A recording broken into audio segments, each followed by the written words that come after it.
Hi guys, James at RampantLionReviews again for you today with another beer review. For this one we are going to head down to Brazil once again, and we're going to continue on with this mini-series of Brazilian beers that I've been publishing for you over the last little while. So we're going to go back to the Brazilian state of Sao Paulo once again. We're going to a little place called Várzea, Paulista, which is a little bit to the north of the main city of Sao Paulo, and we've got another brewery who have never featured on the channel before, but these guys are supposed to be very good, and this is a beer that seems to have pretty high ratings actually, so I do have high hopes for this one, and I've enjoyed the Brazilian beers that I've reviewed for you thus far. So yeah, let's see how we get on with this one then. So we're going to head to Cervejaria Dádiva for the very first time. This particular beer is called the Brainwaves IPA. It comes in at 6% ABV, and I think this one is a New England hazy type IPA, this one, but I'm sure we'll find out when we open up the can. But yeah, lovely artwork on this one. You can see the nice dragonfly on there, and hopefully this turns out to be as good as the other Brazilian beers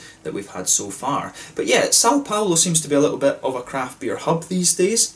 I do hope that I can get down there at some point and have a look around and film some out and about videos and stuff like that. That would be really fun. So yeah, fingers crossed we can get down to Brazil at some stage and try a lot of these different breweries and things in their actual home city and home state and stuff like that. That would be awesome. But yeah, Brazilian craft brewing does have a reputation of being, you know, quite unusual to us here in Europe, because they put lots of fruits and all of these other kind of things into the beers. And probably the closest thing we would have in Europe to that would be Coolhead Brew in Finland, which was founded by Brazilian, and he tries to bring all of that stuff into the European beer scene actually, which is awesome. But yeah, I've been very impressed with the Brazilian beers I've had so far, and it is nice to introduce these Brazilian breweries for you here on the channel. So I sincerely hope that you guys are enjoying this little Brazilian mini-series that we have just now, and fingers crossed we can review more Brazilian stuff as well as things from other South American countries over the next little while. But yeah, let's see how we get on with this one then. So as always with my reviews, I'll tell you a little bit about the brewery before we taste the beer. If you want to get straight to the tasting, just fast forward. All the usual links are in the video description below. That's the brewery website, the link to my other reviews that hopefully I could do in the future from Cervejaria Dádiva. This is the very first time I'm trying one of their beers, as I mentioned. There's all the usual social media down there. If you want to see more reviews, do please consider subscribing to the channel. The whole channel of course has a geography based tagging system, so you can go into the homepage and search for beer based on country, city, state, county, province, prefecture, whatever it is you're interested in. Do check out the playlists of beers from different countries. There is one there now for all the Brazilian beers that I've reviewed for you, and that's going to be added to regularly over the next while, and fingers crossed we can continue to add to that in the future. And as always, please do get in touch and let me know some of the other beers and breweries that you guys would like to see me review. It's always great to hear from you guys that are watching the videos, and the support that you show the channel is hugely appreciated. So anyway, to tell you a little bit about Cervejaria Dádiva then, on to my brewery notes. So Cervejaria Dádiva, as I've mentioned to you already, are based in Sao Paulo in Brazil, a little bit to the north of the main city though, and the company was founded back in 2014 by Luisa Lurli Tolosa and Victor Pereira Marino.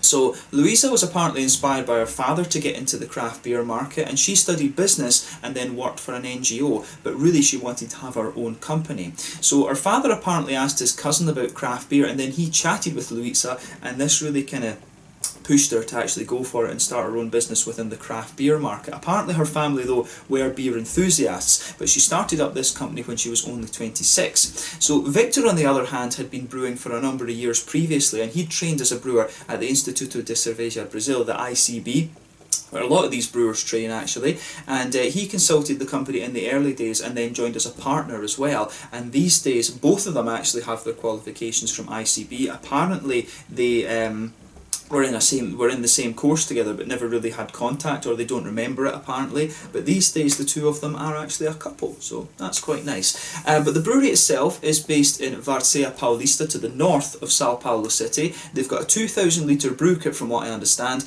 and apparently they've just gradually expanded the fermentation capacity of the brewery over the years. They're producing quite a high volume these days, but I couldn't find the exact figure unfortunately. But apparently they open up the brewery every Saturday for different themed days, and they've always got different beers that are available as well. So I think they do release days and various other things there. But they say it's kind of family orientated when they open up the brewery as well. But the company pride themselves on being inclusive. and they actively try to promote women in the brewing industry. Apparently out of the total of 40 workers, about 20 of them are women.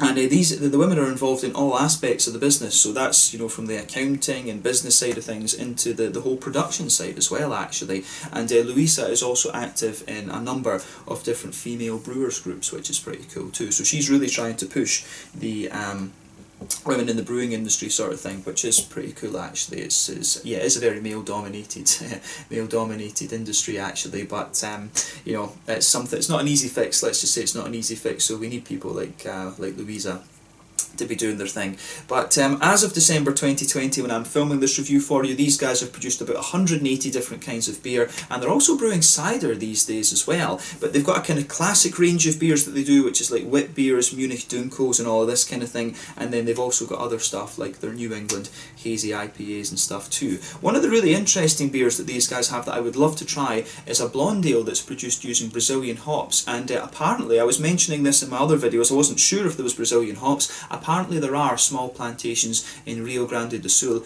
and Serra de Mantiqueira, if I'm pronouncing that right, probably not, but apparently there are some small hop plantations there, so to try that Brazilian hopped blonde ale would be really cool. I think it's said on the website that they release this every sort of March, April, when they have their hop harvest. Of course, in South America, the Southern Hemisphere, their hop harvest will be the other way around. The Southern Hemisphere hop harvest tends to be around March, April time, whereas the North Hemisphere one tends to be around sort of September, October actually. But yeah, the name of this brewery, Dádiva, that translates as gift, and apparently they chose the dragonfly as their symbol because it's a symbol of like peace and prosperity, I guess. So yeah, it's pretty interesting actually, a really interesting company, and hopefully we can try a few more of their beers at some point in the future. But in the meantime, that's all I can tell you about them. That was all I was really able to find out about these guys from doing various bits of research through the Portuguese websites and stuff like that. It's quite interesting actually to usually when you review beers from a different country, you can find one blog website or one kind of beer news website that's very good, and there is one for Brazil actually, but the name of it has gone right out of my head. But that's where I found most of the information. But there's a lot of good Brazilian news articles on these different breweries, which is great actually. It's a great resource for me to present for you guys in the videos. But yeah, if you want to learn more about Cervejaria Dádiva, you can check out the brewery website, you can follow them on Facebook and Instagram to keep up to date with all the latest goings on, and you can of course check out the Rate Beer, Untappd and Beer Advocate pages to learn more about all the different beers that they've done. So yeah, let's get on and actually have a taste of this one then. I'm really curious to see what this has in store for us. So as you can see, the artwork of this one is pretty, you know, it's pretty abstract actually. Lots of different mad coloured leaves and things like that. It does look pretty cool. But yeah, there you can see the Dragonfly just above the Brainwaves Double IPA. This one is hopped with Galaxy and Mosaic, as I said. 6% ABV, 473ml can this one. It should be quite nice. But there you can see on the back, Dádiva. Momento em que a razão falar choque alucinação que nunca para. You know, my sort of Spanish and Portuguese pronunciation. I guess the Portuguese pronunciation isn't madly far away from the Spanish one, but I've never studied either of these languages. I have to say I more tended to find my thing in the Germanic languages and of course Japanese because of my partner. But yeah, I do need to learn a little bit of Portuguese actually. If I want to go to South America, I guess I've got to learn at least a little bit of Portuguese and Spanish for sure as well. But yeah, the other thing you can see on this beer, which you'll see on quite a lot of these, is the symbol for the Brazilian Independent Brewers Association, so this is pretty cool.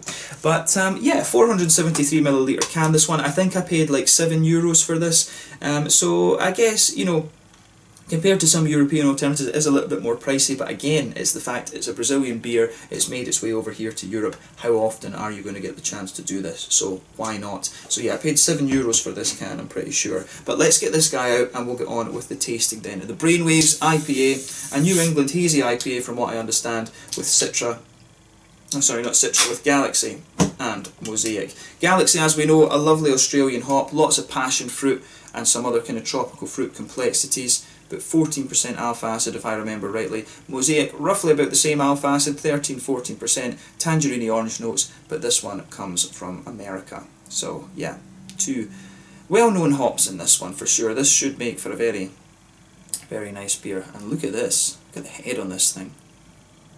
That looks very nice. That should be about enough for us just now. I think, yeah, we've got about 3/4 of the beer out of the can there and into the glass. So yes, as you can see with this one, this is poured. Oh, this is poured a lovely, quite bright yellow colour, this one. Look at that. That's a kind of combination. The colour of this beer is definitely a sort of combination between a mango juice and a pineapple juice, definitely. Yeah, it looks very, very nice. It's leaning towards the light side of the yellow, but at the same time it still has that kind of richness that you would expect of the mango juice. As you'll know if you've watched the channel before, I love comparing the New England IPAs to different fruit juices because that's really just what they look like to me. But yeah, you can see this beer poured with a finger of a frothy, I would say perfect white head on this one. There's 1 or 2 big bubbles sticking towards the side of the glass, a few little ones going up towards the bottom of the head there, but overall it does look very nice. And one thing I'll say about this one as well is that for a 6%er, the level of haze that you get out of this beer is pretty damn impressive actually. This is definitely one of the more kind of soupy, gloopy New England IPAs that I've come across at 6%. So remember, the level of haze that you have in these beers is dependent on the kind of oat and the wheat content.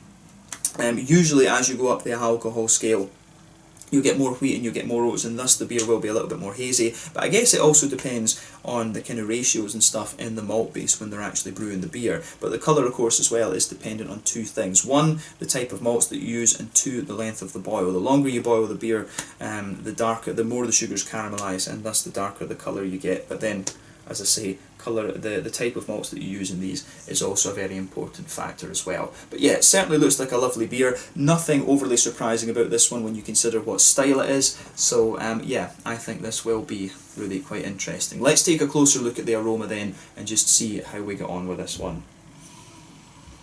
Ooh, that does go together very, very nicely, I have to say. So yeah,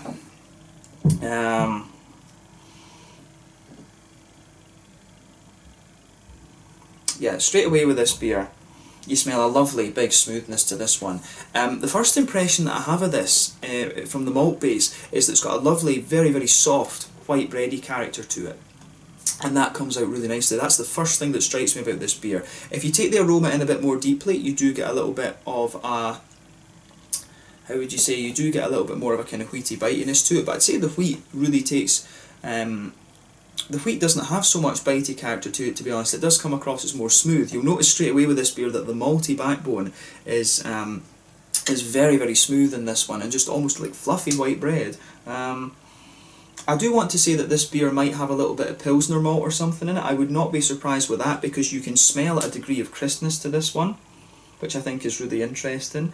Yeah, so I want to say that this beer does have a wee bit of Pilsner malt, or maybe even some Munich malt. There is definitely something about that in this beer. I guess the Brazilians probably have their own malteries as well, so there's probably some Brazilian varieties of malt in this. But yeah, it does smell, you do just get a little bit of that crispness in there, so I wouldn't be surprised if there is a little bit of Pilsner malt in this one or something like that. But yeah, lovely soft white bready character to this one. You do get a little bit of a slightly oaty note out of it, a bit of that oaty smoothness. Some of the wheaty notes are there as well. But like I say, it does have a wee bit of that Pilsner crispness. The malty base in this one strikes me as being quite similar to some of the you know, the sort of New England IPAs that we had here in Scandinavia back in, you know, sort of 2017 or so, 2016, 2017. It's got that sort of bready leaning New England thing. And more recently, of course, the style seems to be bringing more brown sugary elements into the New England IPA style. So this one does strike me as being a little bit more old school from my point of reference. Remember, different beer reviewers are always going to have different points of reference. But yeah, the aroma, the malty side of this beer is very, very nice. So let's focus on the hoppy side of things now. So with this beer, the green side of the hops comes across again as quite smooth. There's a little bit of aromaticity and stuff to it. You get a wee bit of earthiness, but I would say that overall the green side of the beer really leans towards a more kind of floral character. It's got a little bit of a grassiness to it as well, which I think is nice.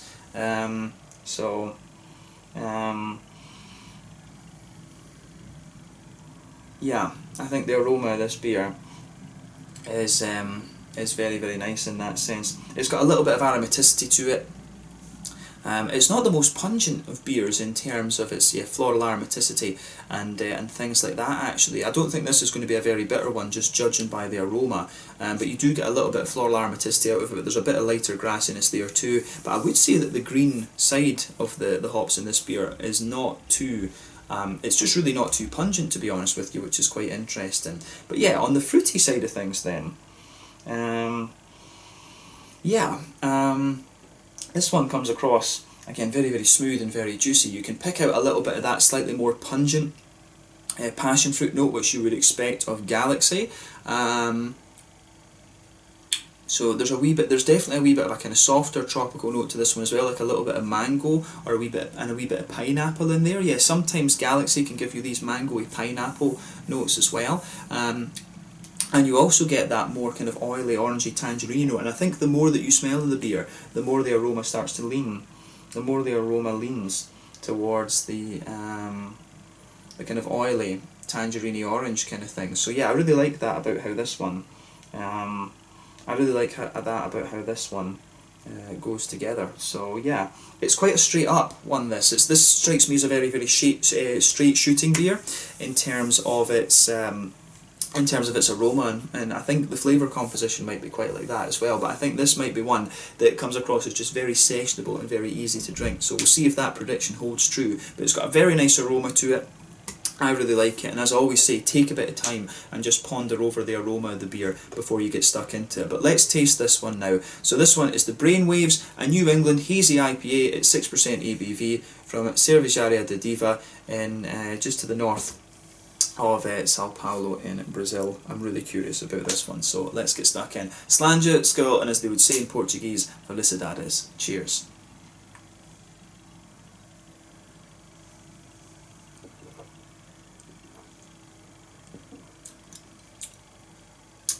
Oh yeah, that's really pretty damn good, I have to say. Solid New England IPA, no doubt in my mind about that. Oh, we'll see about getting the last of it in there. Maybe should have taken a bigger sip of that before we put the rest of it in.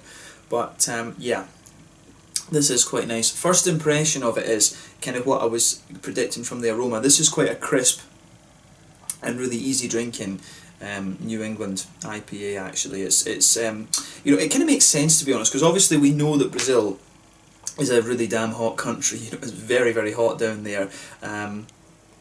So I mean, having these slightly more crisp and kind of very drinkable New England IPAs, it makes sense for them, to be honest. It does make sense for them, actually.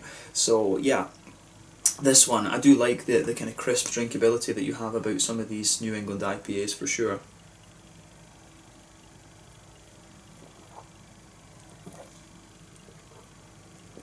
And this is really, really very nicely done. So thumbs up to Cervejaria Dádiva for this one. I really hope I can try a few more of their beers at some point soon. I'm hoping that this is the start of the Brazilian beers making their way across here to Europe. That would definitely be awesome. But yeah, where to start with this beer?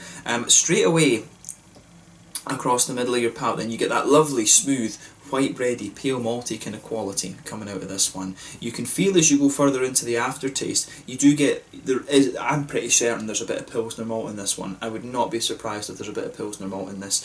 But the way that malty composition goes together is great. You can feel that soft, white bready character just forming the backbone of the beer.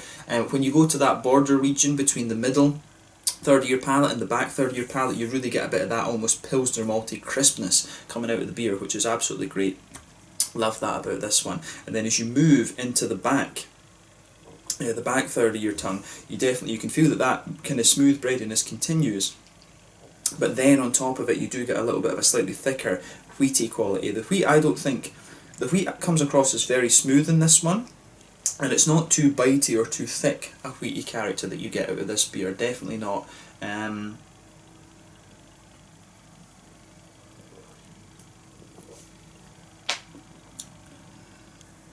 So yeah, that's definitely an interesting point to make about this one. It's not too thick wheaty character there, but as you move further forward on that back third of your tongue, you can feel the wheaty notes just kind of smoothing out a little bit, and I do really like that about this one. You've got a nice crispness to the beer. you've just got a nice, and the whole thing is just, it just goes together really quite nicely in that sense as well. But yeah, with this beer, it goes together, as I say, everything works with this one. It's a very straight shooting New England IPA, as I was predicting from the aroma. This is very straight shooting, but it just works very, very well. In the middle third of your palate, you can feel, as you progress into the aftertaste, you do get a little bit of oatiness out of this beer, but to me, it really strikes me as being more kind of, it strikes me as being a little bit more kind of, just, straight up and soft and white bready. It's definitely one of the more kind of bready orientated New England IPAs I've come across, rather than being wheaty leaning or being oaty leaning. This is definitely just more straight up bready character you get out of this one, which I do like. So yeah, I think that covers the malt base pretty well. There's not too much in the way of complexity to it, but it is very, very well crafted. I think that's definitely fair to say. On the hoppy side of things then, back corners of the palate, you do get a little touch of the earthiness out of this one, which is from Mosaic. It's Mosaic that's going to give you that, but as you move further forward, you can feel the earthiness does fade out a little bit. It gets a little touch herbal, and then as you reach the front corners of the palate, the beer is distinctly more sort of floral and aromatic in that sense. It's not overly spicy or anything like that. There is just a nice little bit of aromaticity to this one, which I think is great. Round the front curve of the tongue, you've got a little bit of that lighter grassiness, which you would come to expect from most hops these days. And then on the front third of your palate, you've got that nice oily bubble where those juicy fruity esters just roll their way out of the beer. So yeah, this beer has got a lot of nice things going on for it, for sure.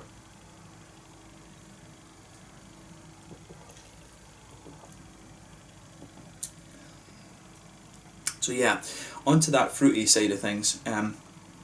Again, very, very smooth and quite juicy, leaning towards that kind of juicy sort of things. The fruits almost come across as just a little bit creamy in a sense as well. But this is a beautifully done New England IPA. I'm going to say that about this one. This is really, really nice. So yeah, if you go towards the back of that front third of your palate, you get a wee bit of the slightly more pungent passion fruity notes out of the beer. As you move further forward, you do get a little bit of a lighter kind of mango note to it, maybe a wee touch of pineapple in there. And then on the front half of that front third of your tongue, the front sixth of your tongue if you will, you do get that slightly more oily tangerine note from the Mosaic in there. And I think the Mosaic can sometimes, I think that might contribute to the sort of pineapple-y vibe that the beer has. Maybe on the very front edge of the palate you get a little bit of zestiness from those kind of grassy esters that are coming out of this one as well, but you can feel as you go further into the aftertaste there is a bit of the kind of breadiness, this kind of soft white breadiness comes out from underneath that fruity character. But yeah, the flavour profile of this one I think is very, very nice, so it gets a big thumbs up from me. So yeah, let's look at the mouthfeel then. That's the best way to round off the review.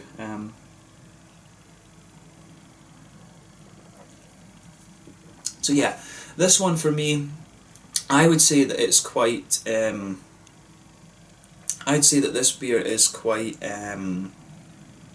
sort of, I'd say that it's kind of straight in the middle of the spectrum, to be honest with you. Carbonation is quite smooth in this one. The beer overall is quite smooth, but it does have a degree of crispness to it, because of what I suspect is a bit of Pilsner malt. And I can see why, Brazil, very hot country as I mentioned earlier, they do want their beers to have an element of drinkability and a bit of crispness to them, and this beer certainly has that. As I say, that border region between the middle and the back third of your palate, that's where you get a bit of crispness out of this one. So nice kind of soft, as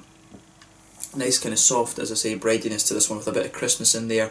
The malt base, yeah, smooth, little bit crisp, little tiny touch of sweetness in there, which is good. There's not too much in the way of sweetness out of this malt base, though it really is quite smooth rather than anything else. It's not overly creamy either, but yeah, I would describe this as being quite a wet, crisp and kind of drinkable beer, to be honest with you.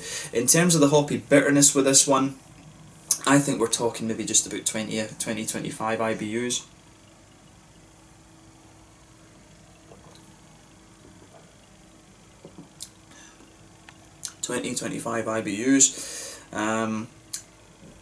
Yeah, I think that's definitely fair about this one. This is quite a low IBU beer.